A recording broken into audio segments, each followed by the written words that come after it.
Queremos, obviamente, como cada domingo, agregar una palabra específicamente para la iglesia, para la congregación El Camino, para aquellos que nos siguen siempre, para los que nos ven desde las obras misioneras como el Chañar, el Comodoro Rivadavia, nuestros queridos hermanos en distintos lugares del país y fuera del país también, que constantemente nos siguen. Hace varios domingos que venimos tratando de entender lo que una iglesia en encierro debe hacer y cómo debe conducirse cuando sale de ese encierro, a partir de la historia de la primera iglesia, la iglesia primitiva, allí en el libro de Hechos. ¿Sí? Ustedes pueden ir viendo y siguiendo todos estos mensajes en nuestro canal de YouTube. Y hoy queremos avanzar un poco más a partir del capítulo 3 del libro de Hechos. Así que si tienen su Biblia por ahí lo pueden buscar y si no simplemente quédense mirando la pantalla porque ahí va a aparecer el texto. Hechos capítulo 3, hay una historia muy conocida que se relata allí y dice así, dice que Pedro y Juan subían juntos al templo a la hora novena. Recuerden que esto que les voy a leer ahora es después del encierro, ¿eh? Ya mencionamos eso en el mensaje anterior, ¿no? Y nuestro título para estos mensajes es ¿qué hace, qué dice una iglesia cuando sale de su encierro?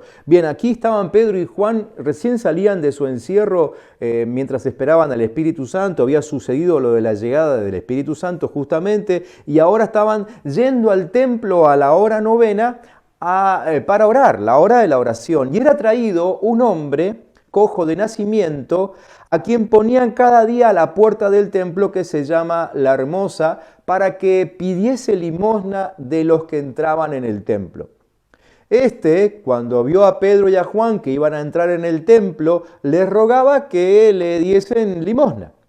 Pedro, con Juan, fijando en él los ojos, le dijo, míranos. Entonces él les estuvo atento, esperando recibir de ellos algo.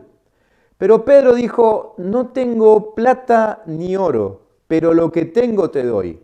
En el nombre de Jesucristo de Nazaret, levántate y anda. Y tomándole por la mano derecha, le levantó y al momento se le afirmaron los pies y tobillos, y saltando se puso en pie y anduvo. Y entró con ellos en el templo, andando y saltando y alabando a Dios. Todo el pueblo lo vio andar y alabar a Dios y le reconocían que era el que se sentaba a pedir limosna a la puerta del templo, La Hermosa, y se llenaron de asombro y espanto por lo que le había sucedido. Hace varios domingos atrás dijimos que teníamos que prepararnos para este momento. No voy a repetir aquellos mensajes, pero desde el libro de Esther, que habíamos entendido algunas etapas que Dios quería que viviésemos como iglesia en este tiempo, y estamos en esa última etapa de salir a la calle, de ser influencia y aún de prepararnos entendiendo cómo vamos a encontrar a la gente cuando salgamos otra vez a la calle, ¿no? Y este personaje que aparece aquí en el libro de Hechos, nos muestra, en cierta forma, cómo encontraremos a la gente después del encierro. Me hice algunos apuntes y se los quiero comentar. En primer lugar, la historia nos muestra que este hombre tenía alrededor de 40 años, más de 40 años, pero por ahí andaba. Es decir, estaba en una edad de plena productividad, aunque desde su nacimiento había sido lisiado. Y aquí es donde me surge mi primera impresión, mi primer pensamiento respecto de cómo vamos a encontrar a la gente cuando salgamos otra vez a la calle, a la vida normal, si es que se puede decir normal, ¿no? Pero yo creo que en este tiempo se van a manifestar las debilidades de aquellos que siempre estuvieron lisiados, ¿eh? Como dice un amigo y hermano de la congregación, este tiempo de cuarentena sirvió para magnificar lo que ya éramos, ¿sí? Y en el caso de estas personas que tienen un tipo de debilidad desde el nacimiento, este tiempo de encierro y lo que ahora viene sobre nosotros, creo que va a terminar manifestando lo que siempre estuvo en el corazón. Entonces es un tiempo que va a mostrar las debilidades magnificadas de las personas con las que vamos a encontrarnos afuera. Y obviamente van a empezar a manifestarse aquellos que definitivamente no pueden trasladarse solos. Por otro lado, este hombre nos muestra que se trata de gente que siempre estuvo distante de la religión. Ustedes se dan cuenta que él estaba en la entrada del templo, ¿sí? Nunca se habla de que antes de esta situación estuviese dentro del templo. De hecho, los lisiados como este hombre no podían entrar. Entonces nos habla de gente que siempre estuvo distante de la religión porque no llenaban los requisitos que la religión tiene para que algunos puedan acceder a ese sistema, si podemos llamarlo de alguna manera. Además, creo que se van a manifestar aquellos que están aprendiendo a depender de la gente. Tienen a Dios cerca, pero no lo conocen. Este hombre tenía el templo justo atrás. En ese templo estaba el arca que representaba la presencia de Dios. Lo tenía ahí nomás, a sus espaldas. Y creo que mucha gente en este tiempo va a estar así, tan cerca de Dios, pero sin conocerlo. Esa es la gente con la que nos vamos a encontrar. Y por último, lo último que me escribí en mis apuntes fue que este lisiado representa a la gente que no tiene las fuerzas para mantenerse en pie, ni siquiera para ponerse en pie, ¿no? Mucho menos para mantenerse, y entonces ven a las iglesias como oportunidades para pedir. Son personas que vienen a la iglesia no a adorar. De pronto nosotros tenemos la idea de que cuando todo esto termine y volvamos a juntarnos en el edificio, se va a llenar el templo de gente que va a adorar a Dios. Y la verdad es que quizás no sea así.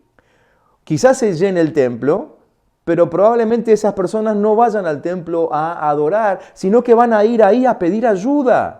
Porque para ellos el templo significa un lugar donde alguien puede satisfacer sus necesidades. Su comunión con Dios es nula, así que imposible que vayan allí a adorar. En realidad es gente que no tiene fe en Dios, tiene fe en los hombres, ¿sí? Tiene fe en aquellos que asistimos a una iglesia. Esperan más de los que asisten a una iglesia, a los que se comprometen con la vida religiosa, podríamos llamar así, que en Dios mismo. Ese es el tipo de gente con el que nos vamos a encontrar. Por eso es tan importante repasar los detalles de historias como estas, para no ser engañados en nuestras emociones, porque claro, nosotros anhelamos tanto volver otra vez a congregarnos, a abrazarnos, a saltar juntos, que pensamos que todo el mundo alrededor nuestro debe estar esperando lo mismo. Y la verdad es que creo que no es así. Pero sí la gente está buscando ayuda. Eso es más que seguro. Está buscando ayuda. Así que de esta historia podemos extraer 4 verdades. Este encuentro que se da allí entre este hombre lisiado y los apóstoles, 4 verdades que les quiero mencionar rápidamente. La primera de esas verdades es que la gente nos pedirá lo que piensa que necesita. Y lo más probable es que no lo tengamos. ¿Les repito? Bueno, aunque está escrito ahí en la pantalla, pero se lo repito. La gente nos pedirá lo que piensa que necesita y lo más probable es que no lo tengamos. Pero no es cuestión de responder a la demanda, sino de darle lo que resuelva su vida. Eso es lo que vemos en la historia. El mendigo estaba pidiendo dinero, le pidió dinero a Pedro. Pero Pedro le dio algo mucho mejor, le dio la posibilidad de usar sus piernas. Y con la posibilidad de volver a usar sus piernas podía volver a moverse. Y si podía volver a moverse, podía volver a trabajar. Y si podía volver a trabajar, podía ganarse su sustento. Y ya con sustento podía volver a las relaciones sociales normales, ya sea con su familia, con sus amigos, con quien sea. Así que Pedro le estaba ofreciendo mucho más allá de lo que el lisiado pensaba que necesitaba. Por favor, recuerden esta gran verdad. Nos vamos a encontrar con gente que nos va a hacer pedidos que no vamos a saber responder, pero veamos más allá del pedido, por favor. Veamos lo que realmente la gente está necesitando. A menudo la gente pide que Dios les resuelva un pequeño problema, pero la verdad es que Dios les quiere reconstruir sus vidas.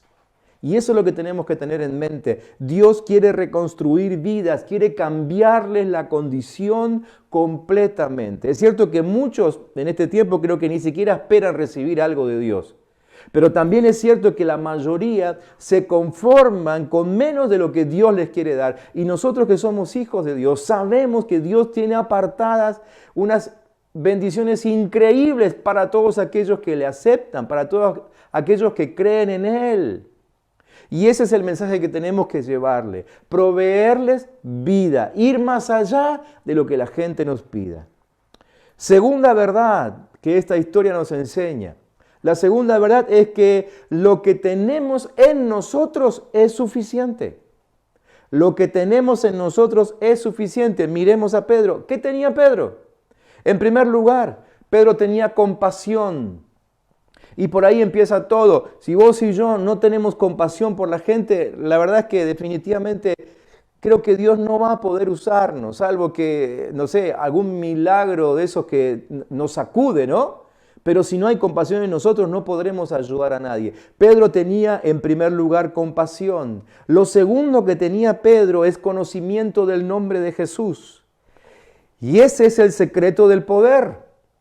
Si nosotros conocemos lo que el nombre de Jesús significa, entonces ya tenemos el poder en nosotros, ¿sí? El nombre de Jesús. Y la tercera cosa que tenía Pedro era conocimiento de su propia autoridad. Él sabía lo que podía hacer por el nombre de Jesús. Yo creo que Pedro estaba bien consciente que por él no podía hacer nada, y nosotros también lo estamos. Pero Pedro sabía la autoridad que Jesús le había dado, ¿sí? Eso es lo que nos habilita a usar el poder de Dios y se llama fe. Con estas tres cosas, tenemos lo que necesitamos para poder ayudar al que está ahí afuera, ahora, que ya nos está esperando, aunque no lo sabe, ¿sí? Y cuando salgamos otra vez normalmente a la calle, con estos tres elementos deberíamos ir. Tercera verdad que nos enseña la historia. La tercera verdad es que el milagro necesita ayuda. El milagro necesita ayuda. Quizá el milagro ya se produjo, pero presten atención que para que el milagro se manifieste, tenemos que usar habilidades que ya tenemos. Solamente pensemos en la historia. ¿En qué momento comienza a caminar el hombre? ¿En qué momento? ¿Ese hombre empezó a caminar en el momento de la oración? ¿O ese hombre empezó a caminar cuando Pedro usó la habilidad que tenía de levantarlo? El milagro probablemente ya se había producido, pero ni Pedro ni el lisiado lo podían comprobar, ¿sí? Quizás si Pedro no tomaba la actitud de agarrarlo de las manos y ayudarlo a ponerse en pie, nadie se enteraría nunca de que ese hombre podía caminar. Quizás el milagro no se había producido, ¿sí? Pero hace falta que nosotros usemos habilidades que ya tenemos. Hay habilidades en nosotros, habilidades de ir, habilidades de hablar, habilidades de comunicarnos por las redes. Hay habilidades que Dios ya nos otorgó desde hace mucho tiempo y son las que necesitamos exponer ahora para que el milagro se manifieste. Y la cuarta y última verdad. La cuarta y última verdad es que la compañía, el respaldo y la instrucción son importantísimas. Por eso es que nosotros siempre enfatizamos el discipulado y no solamente el evangelismo, ¿sí? El discipulado es eso, es compañía, es respaldo y es instrucción. Este hombre, en cuanto fue sanado, lo primero que hizo tres cosas interesantes ahí, lo podemos ver, ¿no? Después de su sanidad. Primero dice la historia que se unió a los apóstoles, y los apóstoles, ¿a dónde iban? A orar y a adorar a Dios. Así que en primer lugar se unió a los apóstoles para ir a adorar con ellos. En segundo lugar, empezó a usar lo que Dios le había dado. Fíjense que la historia dice que empezó a saltar, a andar y saltar, ¿sí? Y tercero, empezó a alabar y a adorar a Dios, es decir, cambió su vocabulario. Antes pedía, ahora agradecía, cambió su vocabulario. Y estos son los tres elementos básicos del discipulado. Estos son los tres elementos básicos del discipulado. Presta atención, toma nota. Primero, conducirlos a la adoración. Segundo, enseñarles a usar dones y habilidades. Y tercero, cambiar sus declaraciones de fe. Repasen estas 4 verdades. Luego, cuando tengan tiempo, miren otra vez este video. Repasen estas 4 verdades que están allí y que nos son útiles en este tiempo para prepararnos al regresar a la calle. ¿Por dónde empezamos? 2 cositas más y termino. ¿Por dónde empezamos? En primer lugar, llamemos la atención. Pedro lo mira al lisiado y le dice, míranos. Pedro no quería que este hombre perdiera el foco, ¿no? Que perdiera el punto. El lisiado seguramente no había puesto mucha atención en Pedro, en Juan. La verdad es que él le pedía limosna a todos y trataba de no perder a ninguno, que ninguno se le vaya. Así que mientras le tiraba la mano a uno, ya le estaba pidiendo limosna a otro. Y eso debe haber hecho con Pedro y Juan. Les pidió limosna a ellos, dejó la mano extendida, pero ya empezó a hablar con el próximo que venía. Pedro le dijo, míranos, tratando de que se enfoque, de llamar su atención. Creo que lo primero que tenemos que hacer y el por dónde debemos empezar es ahí, en llamar la atención de la gente que nos rodea. ¿Y cómo hacemos eso? Lo hacemos con testimonio, ¿sí? En primer lugar, con testimonio. Por eso es que insistimos tanto en que no dejen de mandarnos sus testimonios.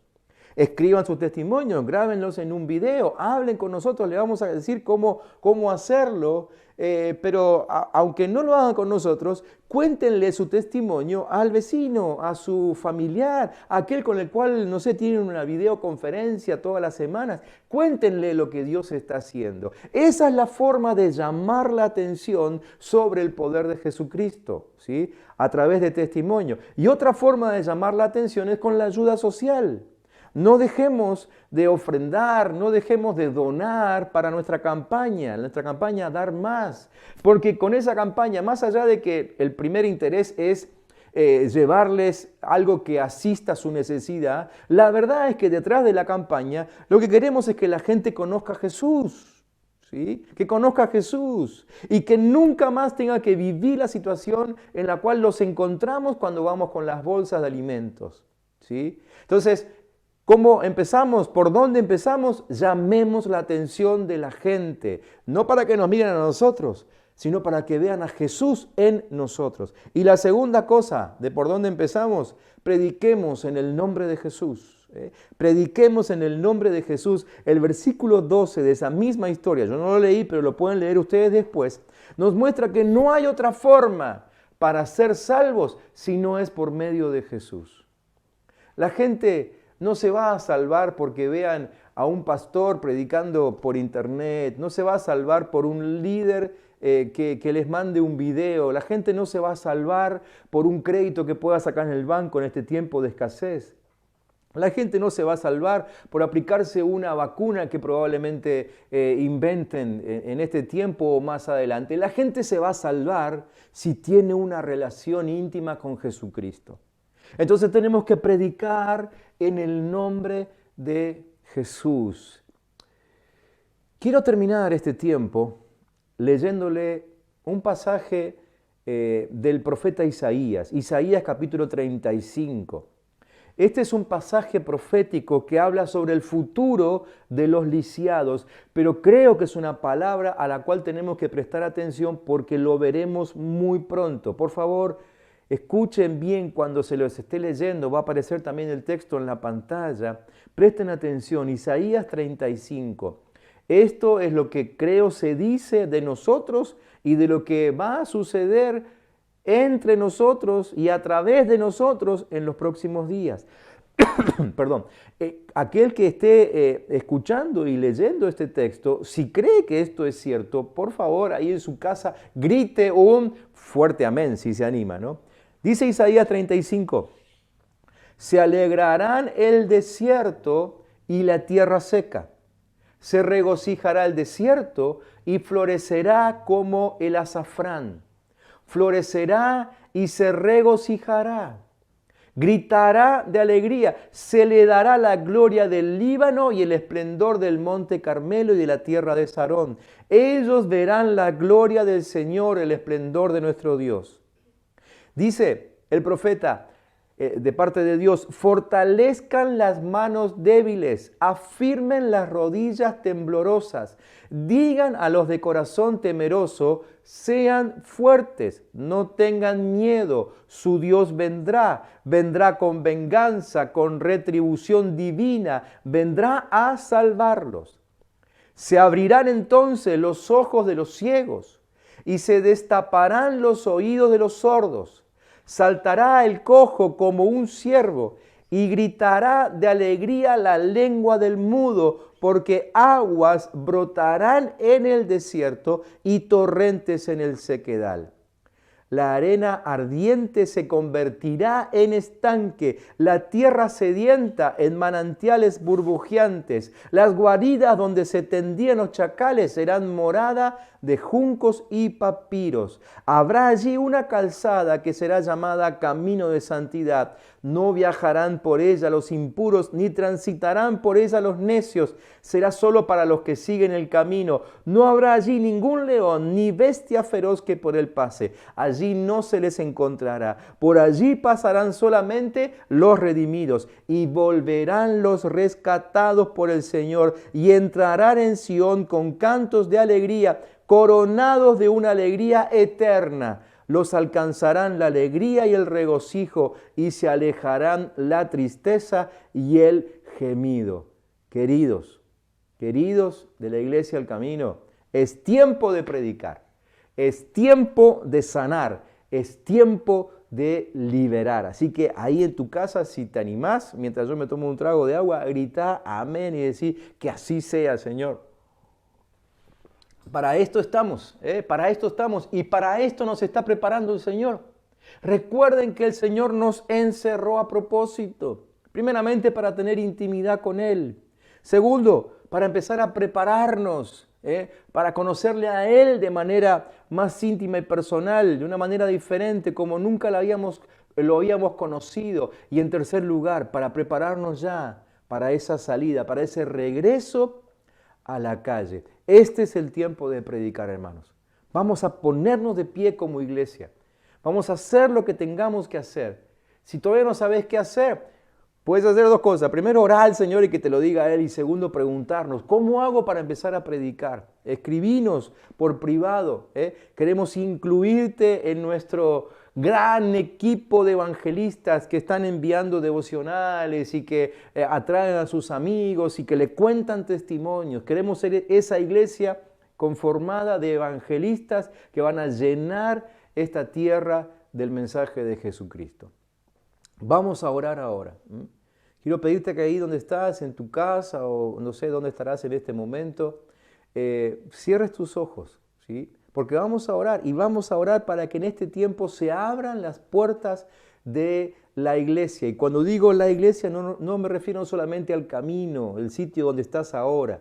Me refiero a la iglesia de Jesucristo, que en todo lugar, en todo el planeta, porque esto está afectando a todos, en todo el planeta, la iglesia de Jesucristo abra las puertas en este tiempo para recibir a los cientos de miles que alcanzarán la salvación. En los próximos días lo declaramos porque lo creemos.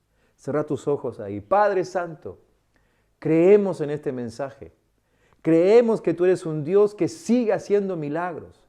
Creemos, Señor, que nos estás preparando para encontrarnos con esas personas necesitadas, con los hambrientos, con los sedientos, con los lisiados, con los que están esperando un milagro, con los que están esperando quizás más de la gente que de Dios. Pero Padre, que cuando salgamos a la calle tengamos poder en nuestra boca al hablar. Señor, tengamos esa valentía, ese denuedo con el que aún predicaban tus discípulos en aquel tiempo. Señor, que no nos quedemos callados, que nos animemos a contar todo testimonio que hayamos tenido contigo. Y Señor, multiplica ese testimonio, Padre Santo. Señor, multiplica las experiencias milagrosas, señales y prodigios entre nosotros para que tengamos cada vez más para contar, Señor. Anima a tu pueblo, Señor, a que salga a contar. Aunque no pueda salir a la calle, puede salir a través de las redes, puede salir a través de un llamado telefónico,